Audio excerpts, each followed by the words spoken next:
Airpeace chairman Alan Onyema laments how airport officials directed London to Lagos plane to the park in the bush. The chairman of Airpeace Airlines, Chief Alan Onyema, on Easter Monday recounted how elements within the Muritala International Airport (MMIA) Lagos are doing everything possible to frustrate the flight operation of the airline into London, which commenced last week. Narrating a tale of woes, which he said started more than 7 years ago with several stumbling blocks deliberately put on the road to the operation, which eventually came to the fruition on Saturday, March 30th. The airline boss spoke of how wicked civil servants tried to force the plane carrying passengers on the return flight from London to park at a disused terminal near the bush as one of the series of frustrations he had been forced to face in recent past. As a guest on the morning show, a breakfast program on Rise television, Onyema stated that he took the decision of the said aircraft operators to block planes from other airlines operators from accessing their own parking lot for the said officials at the airport to finally budge and allocate Airpeace the right terminal to park and disembark its passengers.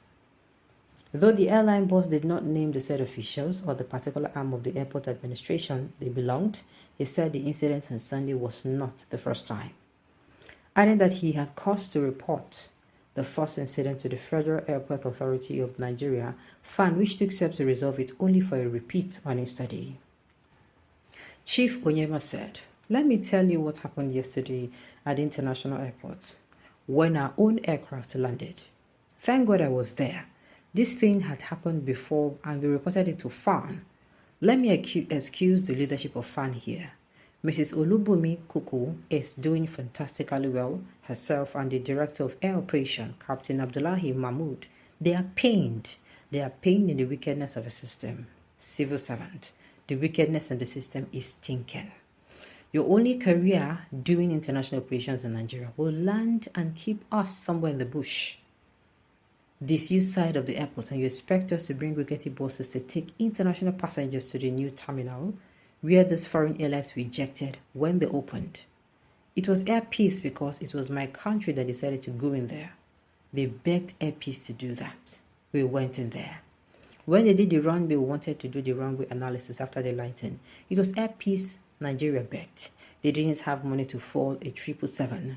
A 777 consumes about 8,000 liters of fuel per hour. It was Airpeace they brought. We even told them, let us use our smaller planes because of the cost, but they said no, it was a 777 they would need. We did it free of charge. I do not want to enumerate what we have done both for the government and people of this country. Now, in the new airport, they would park us 2 kilometers away from the terminal, and you expect us to be doing bus whatever. That plane that landed yesterday, it would have taken about 6 hours for people to exit that airport. Because first of all, they put us near the narco shed, very far. Nobody is using that end. No aircraft, not even foreign or local. That was where they asked my pilot to park. Meanwhile, C-23 at the new terminal was open where you could just park the aircraft and Avo Bridge Bukian. And when my captain called, they said they reserved it for a foreign airline at the expense of a Nigerian airline. They did it before. One of my captains, Captain Callistus Ifeanyi, disobeyed them and they wanted to punish him, and I came out and Olubumi Kuku and the management criticized that in fairness to her. They criticized that. Now it happened again yesterday. Our aircraft from London was to be parked in one bush, 2 kilometers to the terminal, and with full flight. So imagine the time it would take to take people from that place to the terminal building. Imagine the time it would take to offload. It would have taken about 9 hours. Nigerians would have hated Airpeace because they would not know that that was the game. So you are contending not with external conspiracy, but with internal conspiracies within Nigeria. Some Nigerians are praying that we fail. Well, the good thing is that nobody is God. The good thing is that 90% of our countrymen and women are happy. That is our consolation. But there are people out there, but they are in the minority, so negligible, and I don't even bother with them because they cannot scratch Airpeace. Whatever they write, whatever they do, cannot scratch Airpeace Airlines. Well, it happened yesterday, and when the woman discovered that she was livid with rich, I mean the MD of FAN, but look at what I did. I called my operations control center who could reach the pilot because I couldn't connect with my pilot. I called my OCC and told them, tell that pilot not to move that aircraft. Block that taxiway. No airline in the world would have been able to park yesterday.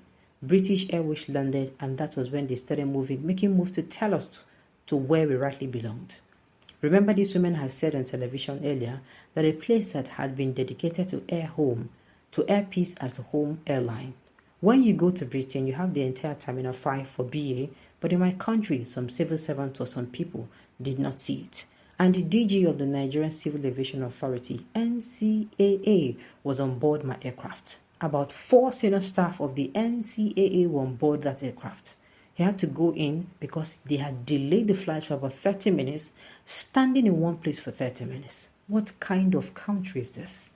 So when the DG who was on board contacted the captain to know what was happening, I think he went into the cockpit, and the people in the cockpit contacted the people in the tower, the airport control, and the captain told them that even the DG of NCAA was inside the aircraft, and the guy said, so what? That will show some people's determination not to see beyond their noses.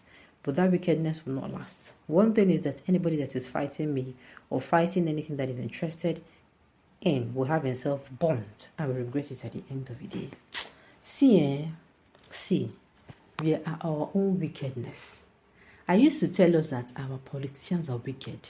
But you see, our own wickedness, I cannot call it wickedness.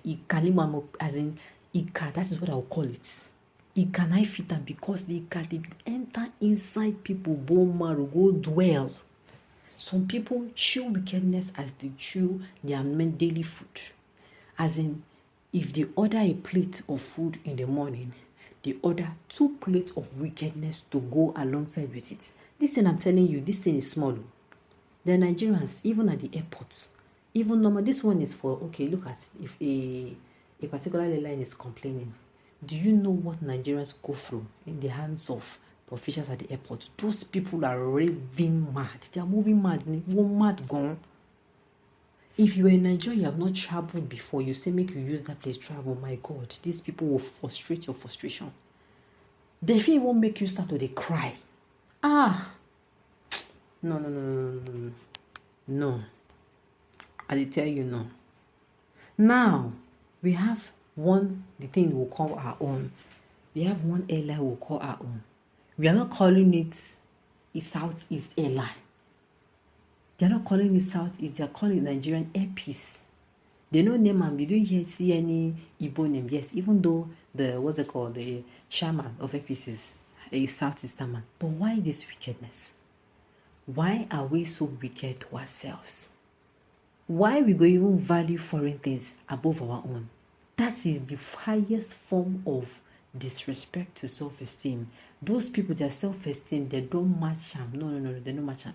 They use and clean. No, ground even clean. They use and clean sock away because those people, they don't get one atom of self-respect for themselves. Like, I don't get. You are a Nigerian.